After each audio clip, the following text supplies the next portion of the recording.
निकाय चुनाव के जरिए गुजरात में एंट्री के बाद असदुद्दीन ओवैसी ने गोधरा में विरोधियों पर जमकर हमला बोला। उनका टारगेट था मुस्लिम वोट बैंक और मैसेज भी लाउड एंड क्लियर।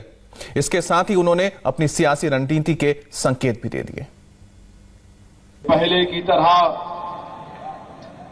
हमारे मुस्लिम अक़लियत इलाकों को नजरअंदाज किया जाएगा, तो मैं बड़ी आजिज़ी के साथ उन तमाम ओहदेदारों से अपील करूंगा कि आपने कांग्रेस पार्टी से मिलकर या फिर किसी आजाद उम्मीदवारों से मिलकर आपने नूरा कुश्ती खेली होगी। अब नूरा कुश्ती नहीं चलेगी, दंगल होगा, हम मुकाबला करेंगे।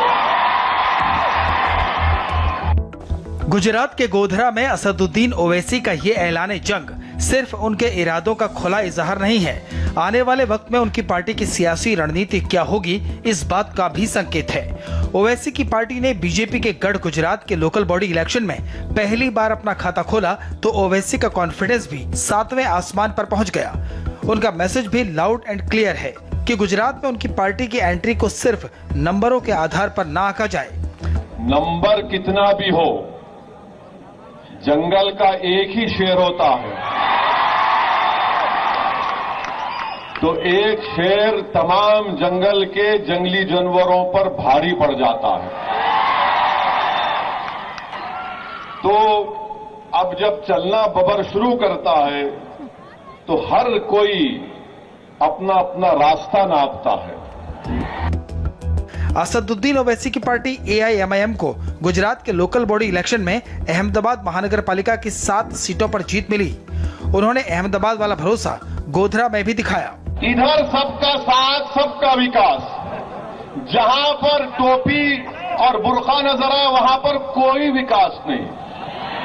तो हमारा काम यह है कि रेल की इस पटरी में भी सबका साथ, सबका विकास, सबका विश्वास और ये तमाम लोगों का विनाश। 2002 के एपिसेंटर रहे इस शहर में, जब उसके बाद से चुनाव हुए हैं तब से यहाँ के स्थानीय चुनावों में कभी भी जो मुस्लिम डोमिनेटेड वार्ड्स हैं उनमें कांग्रेस या बीजेपी जो है वो अपने उम्मीदवार खड़े नहीं कर पाई है, उन्हें उम्मीदवार ही नहीं मिलते। इस बार आप देखेंगे पहली बार अगर ऊपर वहाँ देखें तो पतंग का ये पोस्टर सिग्निफाई कर रहा है कि AIMIM जो है उसको यहाँ पे भले ही देरी से प्रयास करने के बाद उम्मीदवार मिले हैं। गुजरात में 9% मुसलमान वोटर है। कुछ जगहों पर उनकी तादाद 15% भी है। ऐसी जगहों पर ओवैसी पूरा जोर लगा रहे हैं। भारत की पार्लियामेंट में 540 लोकसभा है ना, बीजेपी के 300 से ज्यादा हैं, कांग्रेस के कटते कटते कटते गिरते गिरते गिरते 50 पे कितने हैं आगे बेचारे। मगर 540 की ऐवान में अगर 2 लोग खड़े हो जाते तो बीजेपी की सफों में परेशानी शुरू हो जाती।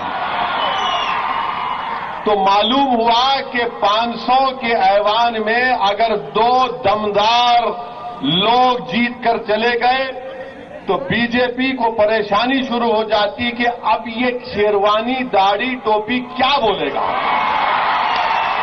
जिस तरह से AIMIM की पार्टी AIMIM अपने उम्मीदवार खड़े कर रही है, तो क्या आप लोग सपोर्ट करेंगे? ओवैसी के लिए स्थान है यहाँ पे? हमारी तरफ से तो पूरी सपोर्टिंग है। अच्छा है इंसान और वो कामगिरी करके दिखाएगा, इसके लिए वो ओवैसी साहब हमारे भाई है, क्या हम उसको पूरे 50,000 वोट दे देंगे? क्या वो दूसरे 35,000 वोट ला सकेंगे यहाँ MLA की सीट पे? गुजरात की 6 नगर निगम अहमदाबाद, सूरत, वडोदरा, जामनगर, भावनगर और राजकोट में AIMIM ने कुल 21 सीटों पर चुनाव लड़ा और वो 7 सीटों पर जीते। ओवैसी गुजरात के बाद कर्नाटक का रुख करने जा रहे हैं। यहाँ भी उनकी पूरी पॉलिटिक्स मुस्लिम वोटों के इर्द गिर्द है। फिर चाहे वो महाराष्ट्र हो या फिर बिहार का सीमांचल इलाका, पश्चिम बंगाल में भी उनका फोकस उन्हीं सीटों पर है जहां मुसलमानों की आबादी 50% से ज्यादा है। कर्नाटक के गुलबर्गा के लिए भी ओवैसी पूरा जोर लगा रहे हैं। बड़ी बात यह है कि ओवैसी को इससे कोई फर्क नहीं पड़ता कि कोई उन्हें B टीम कहे या C टीम। उनकी पॉलिटिक्स एकदम क्लियर है। हैदराबाद के बाहर उनकी पार्टी वही उम्मीदवार खड़ा करती है जहां मुसलमानों की आबादी है। और अब वक्त एक छोटे से ब्रेक का है, लेकिन ब्रेक पर जाने से पहले आपको बता